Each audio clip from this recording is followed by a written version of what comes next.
Hello everybody, welcome back to the channel. My name's Ryan. Today we're going to be checking out a couple of single barrel offerings from a distillery called Driftless Glen, which is in the southwest region of Wisconsin. That whole area is referred to as the Driftless Glen region of the Midwest. And so a little bit about that real quick. Why they named themselves that? Why does that matter? Well, they actually picked that area on purpose to go and grow their grains and distill their whiskey. So what's unique about this region is that, a lot of the Midwest was at some point covered in glaciers. This is why you get a lot of flat lands. But the reason why it's called Driftless Glen is because those glacial regions where the glacier pushed across and left glacial deposits in the ground and whatnot, that's usually called a drift, a glacial drift. So since the glaciers never actually touched the southwest portion of Wisconsin, it is called the Driftless Glen. Ta-da. And it's sort of characterized by deep ravines and steep valleys and streams and like trout streams and spring-fed waterfalls, stuff like that, right? So really beautiful area. So that's where they are and why that region is significant. But I have never had any of their single barrel offerings. I actually reached out to them and said, hey, I've had like your Bourbon de Naranja, which is fantastic. It's like a orange infused sherry or whatever finished bourbon. Quite tasty. If you ever get a chance to try that, I highly recommend that you do, especially if you get like a barrel pick offering of it. So good. So good. Especially at cask strength. That's good stuff. But anyways, I reached out to them and said, hey, I haven't tried a lot of your stuff because it's hard for me to get it up here in West Michigan. So they were like, hey, we'll just send you some stuff. So they did. They sent me like a whole care package, like a whole bunch of swag. They sent me coasters, koozies, stickers. I like this vinyl sticker of an old fashioned. It's kind of cool. It's going to go on like my notebook where I take notes. They also sent me some mints. I don't know what they're trying to tell me. But anyways, big shout out to the folks out at Driftless Glen. I really appreciate your generosity. So I'm excited to try their single barrel offerings. This is the bourbon and the rye. And these are a little different. The single barrel offering of the bourbon, this one, which I'll start with, is it's not barrel proof. It is 96 proof. But the rye, the single barrel of the rye, is at barrel proof, so it's 125 proof. So a little bit different there. Let's give them a shot. Starting with the bourbon single barrel. Now, since there are single barrel offerings, there's a chance that your single barrel might differ from mine. I get sweet stewed corn on the nose. I almost think of those circus peanut candies.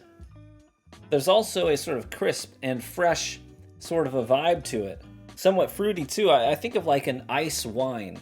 Those are really popular up here in Michigan when they're in season. There's also a note of wintergreen in there on the nose too. Let's try it. There's a little bit of a tug of war here, where it wants to be sweet, and the other side is bitter and a little tannic and spicy. And they're pulling on one another.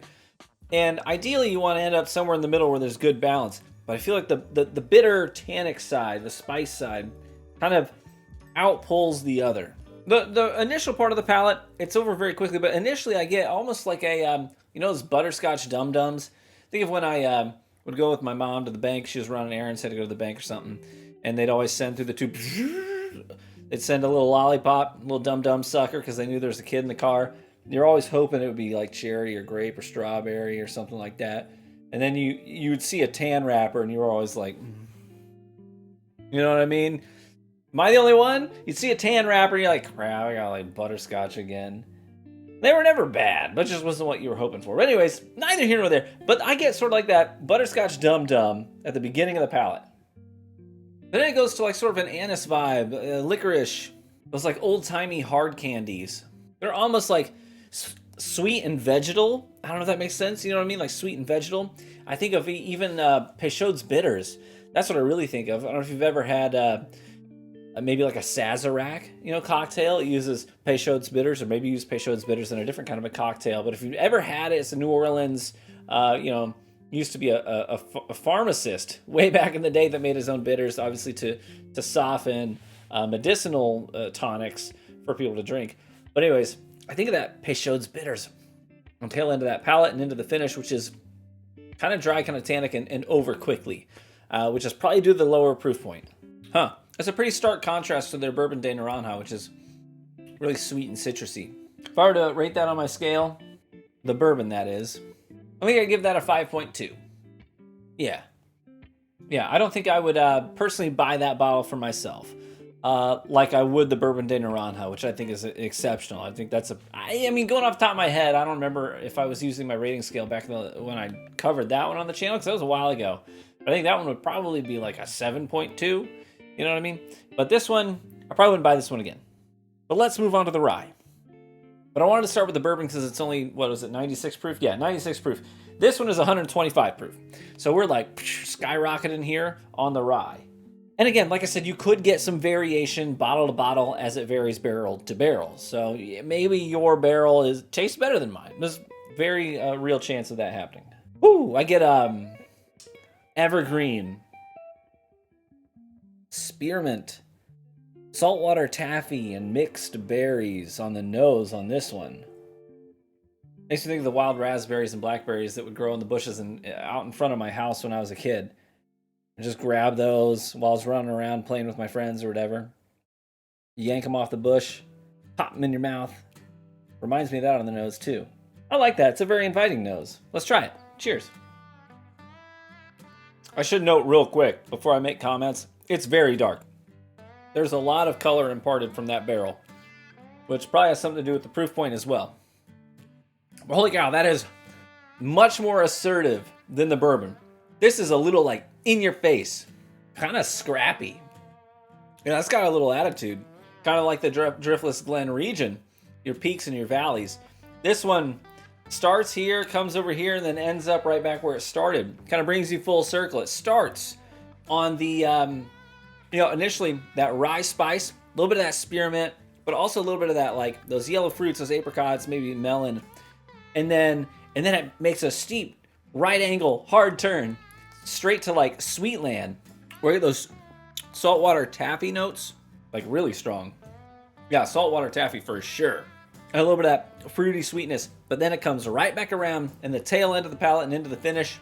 A lot of lingering oak.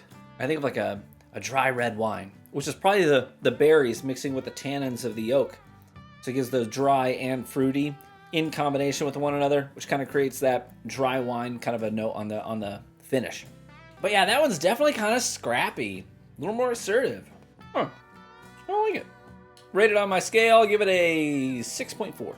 It's good. It's a maybe buy. I should note that both of these are going to be around $50. Yeah, I like the rye more than the bourbon. Neither of them are like exceptional, remarkable, but neither of them are bad. And I think I like the scrappiness of that rye a little bit better than the timidity of the bourbon. There you have it. Driftless Glen, single barrel offerings. I think I will continue to look for the Bourbon de Naranja. And for the time being, that might be the only thing that I would actively recommend buying from Driftless Glen, unless you just wanted to try their baseline products and get acclimated with their profiles. Thanks again, Driftless Glen, for sending these bottles to me. Very generous of you. Big shout out to my Patreon supporters for funding the bottles that I get to procure for the channel. Really appreciate each and every one of you. Get involved in our Discord. We're very active. Lots of great conversations happening over there about whiskey and about life in general. So click the link in the description to join the Discord. Totally free. We also have a Patreon page, and you're welcome to join that to support the channel as well for as little as $1 a month. And we'd love to see you over there too. Cheers, my friends. May you live richly and get better with age. And I hope to catch you in the next one. Bye-bye.